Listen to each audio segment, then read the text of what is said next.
Have you ever looked into a mirror, truly looked, and seen, not just a reflection, but a battleground? The weary eyes of yesterday, the restless spirit of today, and a whisper, is this all there is? We chase success, happiness, approval, yet often find ourselves running from ourselves. But what if the greatest chase is not outward, but inward? What if the most profound transformation begins not with a grand gesture, but with a silent, searing question directed at the very core of your being? Who am I, beyond the expectations others have woven around me? You are not watching this by accident, my friend. There is no accident in this universe. You are here, right now, in this very moment, because something deep within you, something ancient and wise, has been calling out. Perhaps it is a whisper you have been ignoring, or perhaps it is a scream you can no longer silence. You feel it, don't you? That restlessness. That sense that there must be more to life than what you are experiencing. More to you than what you are showing the world. Let me tell you something with absolute certainty. You are right. There is more. So much more. But here is what most people will never tell you. The more that you seek is not out there. It is not in the next achievement, the next relationship, the next purchase, the next milestone. It has never been out there. It has always been within you, waiting, patient, eternal, like a sun behind clouds, always shining, always present, merely obscured by the storms of your own mind. You see, we have been taught a fundamental lie. Society, well-meaning parents, teachers, friends, the entire machinery of culture has taught us that we are incomplete. That we must become something, that we must earn our worth, that we must prove ourselves, that happiness is conditional, that peace is a prize for good behavior, that love must be deserved. And so we spend our entire lives running on a treadmill, exhausting ourselves, trying to become enough, trying to be worthy. Trying to finally arrive at that place where we can rest and say, yes, now I am complete. But I am here to tell you something that will change everything if you truly hear it. You are already complete. You always have been. You always will be. The very essence of who you are, the consciousness that is reading these words right now, the awareness that witnesses your thoughts and feelings, that eternal observer within you, that is divine. That is perfect. That is infinite. That is you, not the you that worries about bills and deadlines, not the you that fears judgment and rejection. Not the you that carries wounds from the past and anxieties about the future, but the real you, the eternal you, the you that exists beyond all these temporary clouds.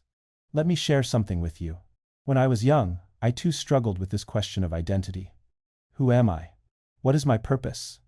Why do I feel this constant dissatisfaction, even when everything seems fine on the surface? I looked everywhere for answers.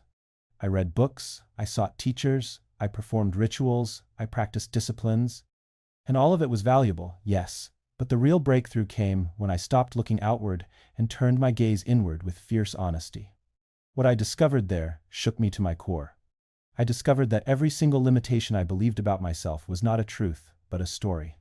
A story I had been told, or a story I had told myself, based on past experiences, based on failures, based on what others said or did not say. I discovered that beneath all these stories, beneath all these layers of conditioning and fear and doubt, there was something utterly magnificent. There was a power so vast, a peace so profound, a strength so unshakable, that it could not possibly have been created by my small efforts or destroyed by my failures. It was simply there. It had always been there. And it is there in you too, right now, in this very moment. Think about this for a moment. When you were born, before language, before concepts, before anyone told you who you should be or what you should achieve, you were pure consciousness, pure being. You did not doubt yourself. You did not question your worth. You simply were. A baby does not think, am I good enough? A baby simply exists in a state of pure presence, pure awareness. That essence has never left you. It cannot leave you. It is you. But over the years we pile so many things on top of it. Labels, identities, beliefs, fears, shame, guilt, expectations. We bury our true self under a mountain of concepts until we forget it even exists. The work, then, is not to become something new. The work is to remember what you have always been. The work is to remove, not to add. To strip away, not to accumulate. To return, not to arrive. This is what I mean by unveiling. Your true self is like a sculpture already present in a block of marble. The sculptor does not create the sculpture. He simply removes everything that is not the sculpture. and what remains is the masterpiece that was always there, waiting to be revealed. Now, I know what some of you might be thinking. This sounds beautiful, Swami, but it feels abstract. It feels distant from my real problems. I have bills to pay, relationships that are struggling, a job that drains me, health issues that worry me, responsibilities that overwhelm me. How does knowing about my divine nature help with any of that? And this is a fair question. So let me be very clear and very practical. Understanding your true nature is not an escape from life. It is the foundation for living life powerfully.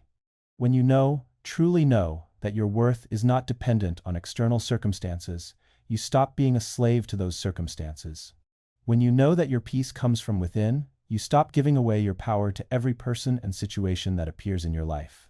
When you know that you are connected to an infinite source of strength and wisdom, you stop feeling helpless and start taking conscious, powerful action.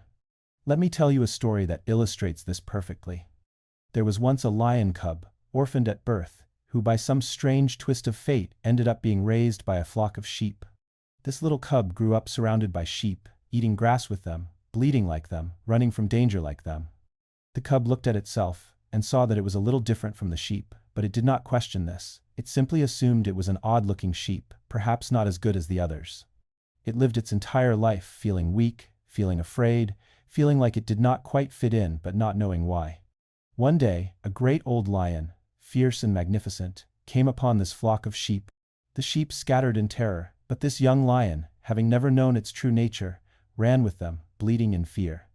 The old lion was puzzled. He saw this young one who was clearly a lion, yet behaving exactly like a sheep. So he chased down the young cub, not to harm it, but to awaken it. The young cub was terrified. The old lion dragged it to a pool of still water and forced it to look at its own reflection.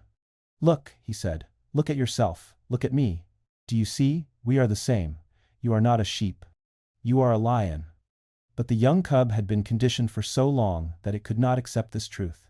It said, "No, no, I am a sheep, I eat grass, I bleat, I am weak, I am afraid." The old lion became fierce then. He let out a tremendous roar that shook the very ground, that echoed across the plains. He said, "Roar with me. Try. Stop bleating and roar." The young cub was terrified, but something in the old lion's eyes, something in that thunderous sound, stirred something deep within. The young cub opened its mouth, and at first only a pathetic bleat came out. But the old lion persisted. Again. Roar. And slowly, hesitantly, a different sound began to emerge. Deeper. More powerful. And with that sound came a recognition, a remembering. The young cub looked again at its reflection, and for the first time, it truly saw itself, not as a defective sheep, but as a magnificent lion. In that moment, everything changed. Its posture changed. Its eyes changed. Its entire energy changed. It had not become a lion, it had always been a lion. It had simply remembered. This is your story. This is my story. This is the story of every human being who has ever felt lost, weak, afraid, not enough. We are lions who have been raised by sheep. We have been conditioned by a society that teaches limitation, that teaches fear, that teaches conformity. We have been told we are small, powerless, dependent. And we have believed it. We have lived our entire lives bleeding when we could be roaring, grazing on scraps when we could be feasting, running from shadows when we could be the most powerful force in our own lives. And what I am doing right now, in this moment, is what that old lion did. I am dragging you to the pool of truth. I am showing you your reflection. I am demanding that you look, really look, and see who you truly are. And then I am asking you to roar, to stop the bleeding, to stop pretending to be weak, to stop living the lie, to reclaim your true nature. But I must tell you this, knowing intellectually that you are a lion is not enough. The young cub could have looked at its reflection and said, "Yes, I see, I look like a lion," and then gone back to grazing with the sheep. The transformation came when it roared, when it embodied the truth, when it lived from that place of power. And this is where most people stop. They hear inspiring words, they feel motivated for a moment, and then they return to their old patterns, their old limitations, their old identity. Because changing your self-concept, your core identity, requires more than understanding. It requires practice, it requires consistency, it requires courage. Let me share another perspective with you. Imagine a gardener who finds a tiny acorn. This acorn is small, hard, seemingly insignificant. An untrained eye might toss it aside as worthless. But the gardener knows. The gardener sees not what the acorn is, but what the acorn contains. Within that tiny seed is encoded the entire blueprint for a mighty oak tree. A tree that will stand tall and strong for hundreds of years. A tree that will provide shelter, oxygen, beauty. A tree whose roots will go deep into the earth and whose branches will reach high into the sky. All of that magnificence is already present in the acorn, not as a possibility, but as a certainty. It is the nature of the acorn to become the oak. It is its destiny. It is its truth. Now, what does the gardener do? Does he try to force the acorn to become an oak overnight? Does he paint it to look like an oak? Does he attach branches to it? Of course not. That would be absurd. The gardener's work is much more subtle and much more profound. He plants the acorn in fertile soil. He ensures it gets water. He ensures it gets sunlight. He removes the weeds that might choke it. He protects it from harsh conditions when it is young and vulnerable. And then, most importantly, he trusts. He trusts the inherent intelligence within the seed. He trusts the process. He trusts nature. He knows that if he provides the right conditions and removes the obstacles, the oak will emerge. It has no choice. It is its nature. You are that acorn, and within you is encoded the blueprint for your own magnificence. Not to become like someone else, not to fit some external standard, but to become fully, authentically, powerfully you. The universe is your gardener. Life is providing you with exactly the conditions you need for your growth. But here is where most people struggle. They focus on the storms, the harsh weather, the periods of darkness. They think these are punishments or signs that something is wrong. But the gardener knows that even these challenges are part of the process. The storm that bends the young tree actually strengthens its roots. The darkness of winter allows for rest and internal growth. The struggles are not obstacles to your magnificence. They are the very means by which it emerges. But unlike the acorn, you have one additional element. You have consciousness, you have choice, and so you can either work with your nature or against it. You can provide yourself with fertile soil, with nourishment, with light. Or you can plant yourself in toxic soil, surround yourself with weeds, and then wonder why you are not growing. What are the weeds in your life? What are the thoughts, the relationships, the habits, the beliefs that are choking your growth?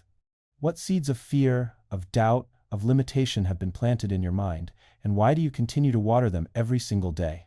This brings me to a principle that is so important, so fundamental, that if you truly understand it, it will revolutionize your entire existence. Your outer world is a reflection of your inner world. Not sometimes, not occasionally, always, without exception. The universe is not random, it is not chaotic. It is responding, constantly, precisely, to the dominant vibration of your consciousness. If your inner world is chaotic, fearful, doubtful, your outer world will mirror that back to you in the form of chaotic circumstances, fearful situations, doubtful outcomes. If your inner world is peaceful, confident, trusting, your outer world will reflect that. Now, this is not some mystical theory, this is observable reality. Think about someone you know who is always anxious, always expecting the worst. Do things tend to go smoothly for them, or do they seem to encounter problem after problem? Think about someone who is genuinely confident and optimistic. Do they not seem to navigate life more smoothly? This is not luck. This is law. The law of correspondence. As within, so without. As above, so below. Most people have this completely backwards. They believe that if their external circumstances change, then they will feel different. If I get the promotion, then I will feel confident. If I find the relationship, then I will feel loved. If I make more money, then I will feel secure. And so they exhaust themselves trying to control, manipulate, force external circumstances to bend to their will. And it is like trying to change your reflection in a mirror by reaching into the mirror. It does not work. If you want to change your reflection, you must change yourself. If you want to change your outer world, you must change your inner world. This is the great secret. This is the key to all power. And how do you change your inner world? Not through force, not through suppression, but through awareness, through understanding, through practice. You must become aware of the thoughts you are thinking, the beliefs you are holding, the stories you are telling yourself. And you must ask, are these thoughts true? Are these beliefs serving me? Are these stories empowering me or limiting me? And when you discover, as you will, that most of your habitual thoughts are neither true nor helpful, you have a choice. You can continue to indulge them, or you can choose differently. Let me give you something very practical. Most people spend their entire day in a state of unconscious reactivity. Something happens, and they react based on old programming, old fears, old wounds. Someone criticizes them, and they immediately feel defensive or hurt. Someone achieves something, and they immediately feel jealous or inadequate. Something goes wrong, and they immediately feel anxious or defeated. They are not living, they are being lived by their conditioning. They are like puppets, and their strings are being pulled by external events and internal patterns they are not even aware of. But there is another way, the way of conscious response, the way of awareness. And it begins with a simple practice, a practice so powerful that if you commit to it, it will transform your entire life. The practice of observation, of witnessing, of creating space between stimulus and response. When something happens that would normally trigger an automatic reaction, pause. Just for a moment. Breathe. And observe what is arising within you. Notice the thought. Notice the emotion. Do not judge it. Do not try to change it. Just notice it. And in that noticing, something miraculous happens. You create space. You are no longer identified with the thought or the emotion. You are the awareness that is observing it. This is what I call the I am not that practice. When fear arises, instead of saying I am afraid, which identifies you completely with the fear, you say I feel fear, but I am not fear. I have anxiety, but I am not anxiety. I have anger, but I am not anger. Can you see the difference? Can you feel how this creates distance? How it restores your power? The fear is a temporary visitor in the vast space of your consciousness. It comes and it goes, but you, the awareness, remain. Always present, always unchanged, always free. And the more you practice this, the more you will discover something astounding. Most of what you thought was you is not you at all. It is conditioning, it is programming, it is learned patterns. And if it is learned, it can be unlearned. If it is temporary, it is not your essence. Your essence is that which remains when everything else is stripped away. That unchanging awareness, that silent witness, that eternal presence. And that essence is pure power, pure peace, pure joy, not a joy that depends on circumstances, but a joy that is the very nature of consciousness itself. Now, some of you might be feeling resistance to all of this. Your mind might be saying, this is too idealistic, too spiritual, too far removed from my practical reality. And I understand that resistance. But let me ask you this. How is your current way of thinking working for you? How is identifying with every passing thought and emotion serving you? How is believing that your worth depends on external achievements bringing you peace? If it was working, you would not be here, listening to these words, searching for something more. The very fact that you are here tells me that at some level, you know there must be a different way. And there is. But it requires you to be willing to question everything you have been taught, to challenge every assumption, to be radically honest with yourself. Let me tell you about another principle that most people never grasp. We think that strength means being hard, being invulnerable, being untouchable. We think it means never showing weakness, never admitting fear, never asking for help. And so we build walls. We put on armor. We pretend to be fine when we are breaking inside. And we call this strength. But this is not strength. This is fragility, masquerading as strength. This is fear, disguised as courage. True strength is something entirely different. True strength is the willingness to be vulnerable, the willingness to admit when you are struggling, the willingness to feel your fear and move forward anyway. The willingness to love even when you might be hurt. The willingness to try even when you might fail. True strength comes from knowing, truly knowing, that your essential self cannot be harmed. Your body can be harmed, yes. Your ego can be wounded, certainly. But the real you, the consciousness, the awareness, the divine spark within, that is eternal, invincible, untouchable. And when you know this, truly know this, you can afford to be vulnerable in the world. You can afford to be real. You can afford to be human. Because your security does not come from your armor. It comes from your essence. The lion is strong, yes, but the lion also sleeps. The lion is vulnerable when it sleeps. But it does not fear sleep. It does not try to remain alert all the time. It trusts. It rests. And in that rest, it restores its power. But humans, We have forgotten how to rest. We have forgotten how to be vulnerable. We have forgotten how to trust. And so we are exhausted, burned out, running on empty, wondering why we feel so weak. It is because we are trying to be strong in all the wrong ways. We are spending all our energy maintaining the armor instead of cultivating the essence. I want you to consider something. Everything you are seeking outside of yourself, you already are. You want peace? You are peace. You want love? You are love. You want joy? You are joy. You want abundance? You are connected to the infinite source of all abundance. You want freedom? You are the very essence of freedom itself. These are not things you need to find or earn or achieve. These are what you are. But you have been looking in all the wrong places. You have been looking in achievements, in relationships, in possessions, in experiences. And none of these can give you what you already are. They can reflect it back to you momentarily, yes. They can remind you of it. But they are not the source. You are the source. This is why people who achieve everything the world tells them to achieve often still feel empty. They got the career, the money, the relationship, the recognition, and yet something is still missing. And they think, maybe I need more. A bigger achievement, more money, a different relationship. And so they keep chasing. But the problem is not that they have not achieved enough. The problem is that they are looking for their essence in external things, and it cannot be found there. It can only be found by turning inward, by returning to source, by remembering who you truly are. Let me give you a practice right now that you can do at any moment. Stop for a second, place your hand on your heart, feel the beating, take a deep breath, and ask yourself this question. Who is aware of this breath? Who is aware of the beating of the heart? Who is aware of the thoughts passing through the mind?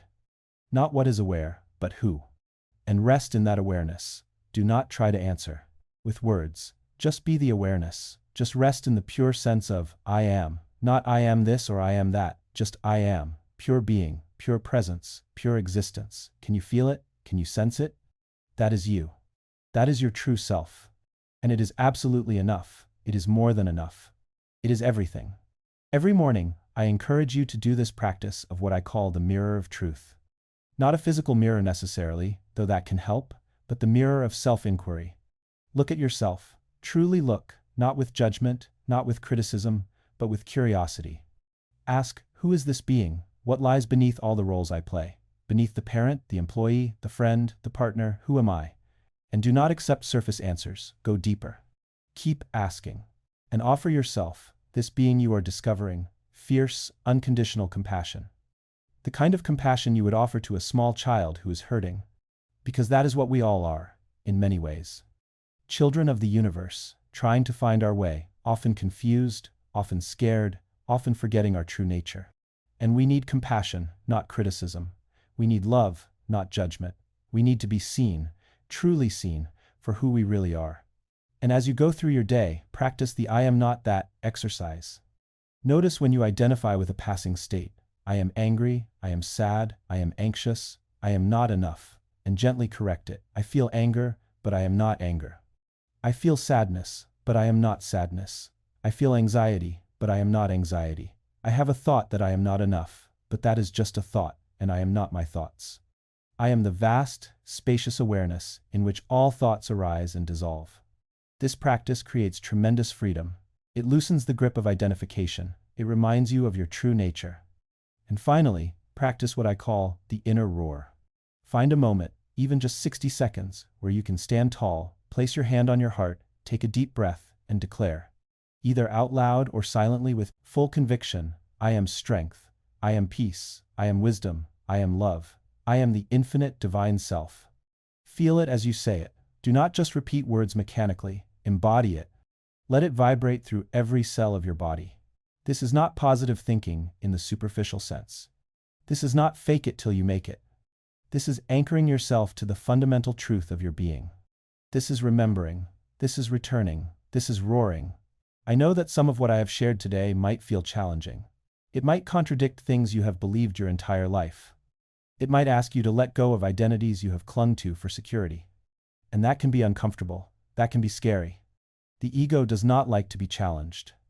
The ego wants to maintain control, to keep you small and safe and predictable. But here's what I promise you. On the other side of that discomfort, on the other side of that fear, On the other side of letting go of who you thought you were, there is a freedom so vast, a peace so profound, a joy so unshakable, that you will wonder how you ever lived any other way. You will wonder how you tolerated the prison of your own limiting beliefs for so long. The transformation I am speaking of is not about becoming someone new. It is about stripping away everything false until only the truth remains. It is about removing the sheepskin to reveal the lion.